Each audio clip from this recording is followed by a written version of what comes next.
Setelah sempat diwarnai kegaduhan saat pembahasan tata tertib, Muktamirin akhirnya menyepakati mekanisme pemilihan Rois Am dan Ketua Umum PBNU. Tokoh Nahdlatul Ulama Mustafa Bisri memberikan nasihat di hadapan Muktamirin agar muktamar berjalan damai.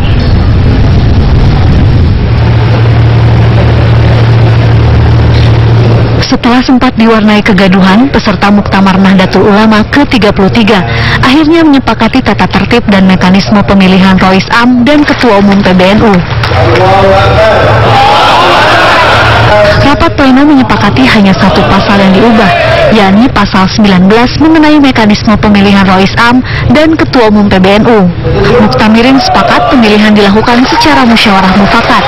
Namun jika tidak tercapai kesepakatan, maka dilanjutkan dengan mekanisme voting.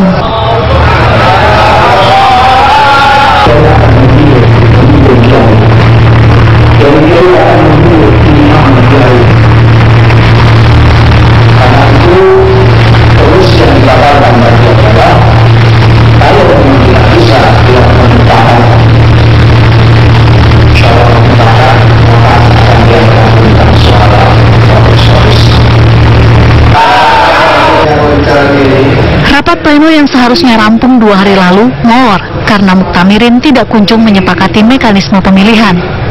Rapat akhirnya berjalan kondusif setelah tokoh Nahdlatul Ulama Kiai Haji Mustafa Bisri meminta Muktamirin menahan diri dan berdamai.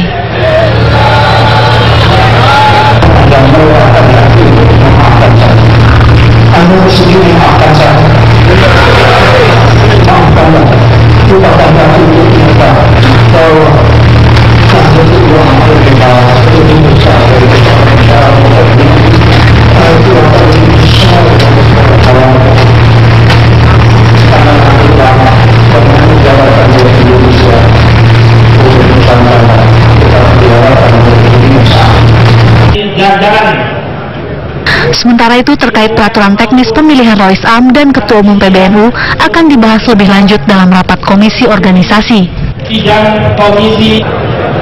Dari Jombang, Jawa Timur, Maya Rahma, Junaidi Saifuddin, TV One mengabarkan.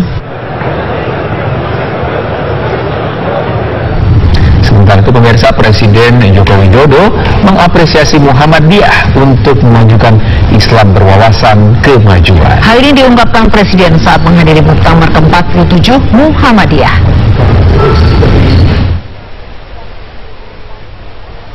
Presiden Joko Widodo didampingi Ibu Negara menghadiri Muktamar ke-47 Muhammadiyah dan 100 tahun organisasi Aisyah di Makassar, Sulawesi Selatan. Dalam sambutannya, Presiden menyatakan apresiasi terhadap kontribusi Muhammadiyah dalam memajukan bangsa dan negara. Di antaranya pembangunan rumah sakit, pendidikan, serta panti asuhan. Namun Presiden juga mendorong Muhammadiyah terus aktif menghadapi tantangan, terutama dalam keberagaman. Mengajak warga Muhammadiyah untuk membantu umat Islam untuk melihat kebinekaan sebagai rahmat yang kesimpulan yang baik, sehingga bisa menjawab tantangan bangsa dan dalam kebersamaan. Sebagai organisasi Islam yang berwawasan kemajuan, saya berharap Muhammadiyah tetap memajukan peran sejarahnya menjadi pembawa misi pencerahan dalam menjawab tantangan zaman.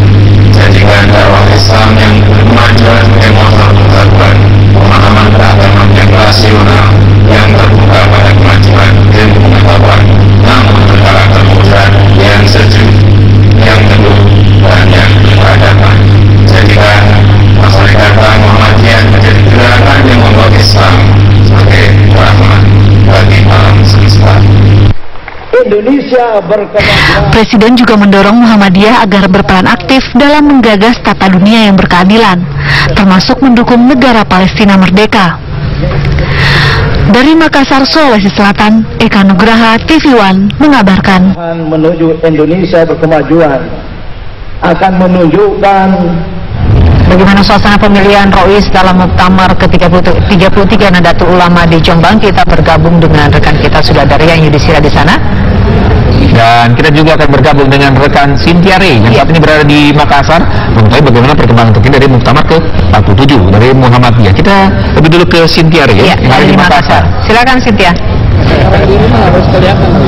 nggak kelihatan. Ya pemirsa, benar sekali hari ini merupakan hari pertama dari Muktamar Muhammadiyah ke-47 dan juga Muktamar 1 Abad Aisyah yang diselenggarakan di Universitas Muhammadiyah Makassar, Sulawesi Selatan.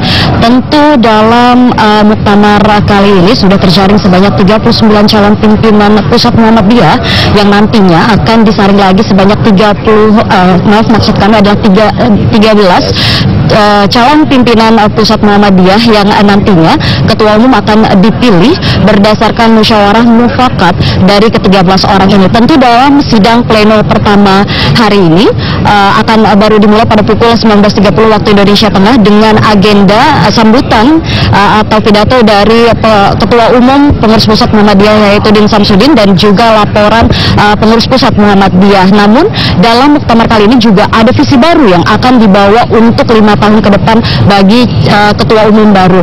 Dan saat ini sudah bersama saya ada ketua umum PP Muhammadiyah yaitu Din Samsudin yang akan langsung menjawab apa sih Pak visi baru yang akan diangkat di muktamar kali ini. Ya, sebenarnya sejak tahun 2000 Muhammadiyah menerapkan perencanaan strategis dan kita meletakkan visi 2025 sebagai penjabaran dari tujuan Muhammadiyah mewujudkan masyarakat Islam yang sebenar-benarnya itu, yang kita proyeksi dalam waktu 25 tahun mungkin akan sampai ke tingkat tertentu. Dan visi 2025 itu berarti akan tercapai pada periode yang akan datang. Sedangkan untuk muktamar ini mengacu kepada visi 2020 yaitu 2015 sampai dengan 2020 yang antara lain menekankan pemantapan infrastruktur organisasi untuk menjadi organisasi lebih modern lagi dalam rangka untuk mencapai tujuan Muhammadiyah. Jadi lebih kepada konsolidasi organisasi dalam arti yang seluas-luasnya. Tentu perlu karakteristik calon ketua umum yang kuat Pak untuk menjalankan visi tersebut. Karakteristik yang menurut Bapak kuat itu seperti apa sih Pak untuk calon ketua umum nanti? Ya, tentu karena ini adalah organisasi dan gerakan Islam, diharapkan ada figur yang memahami tentang Islam itu sendiri, mampu membaca ayat-ayat Qur'aniyah, tapi juga mampu membaca ayat-ayat kauniyah yang disebut oleh Ahmad Dahlan sejak 1912 itu ulama intelek. Tapi juga diharapkan yang memiliki kemampuan manajerial, yaitu seorang yang mampu menggerakkan tata kelola organisasi, karena ini organisasi besar, bahkan juga melibatkan tidak hanya manusia tetapi juga amal usaha yang besar ya. Nah, kriteria ini sangat penting ya. Dan tentu juga yang mampu membina komunikasi dan relasi sosial dengan berbagai pihak di antara umat Islam maupun di luar umat Islam, pemerintah, tidak hanya nasional bahkan internasional. Pak Din, jika saya boleh mengulik sedikit nih Pak, karakteristik tersebut ada 39 calon yang saat ini sudah dijaring. Dari ya mungkin ada 5 besar mulai dari Anwar Abbas, Abdul Muti hingga Busromo Kaldas. Kira-kira pimpinan yang punya karakteristik tersebut siapa kira-kira Pak ya? Belum bisa diprediksi karena sistem pemilihan di Muhammadiyah agak unik ya. Yang boleh suara terbanyak pada sidang tanwir, nanti pada muktamar belum tentu. Ya, dan kedua ya, siapapun di antara calon nanti, terutama di antara 13 itu tidak akan jadi masalah karena sistem kepemimpinan Muhammadiyah itu bersifat kolektif kolegial. Jadi antara semuanya 13 orang atau mungkin dengan penambahan nanti itu, tinggal nanti di antara 13 itu bersepakat, bermusyawarah. Dan biasa di Muhammadiyah itu kita adalah orang-orang yang menganggap jabatan itu amanah, tidak diperebutkan, tidak diraih, direbut, yang kira-kira dalam bahasa Minangnya itu dimajukan selangkah dan ditinggikan seranting. Baik, Pak Din, terima kasih atas waktunya.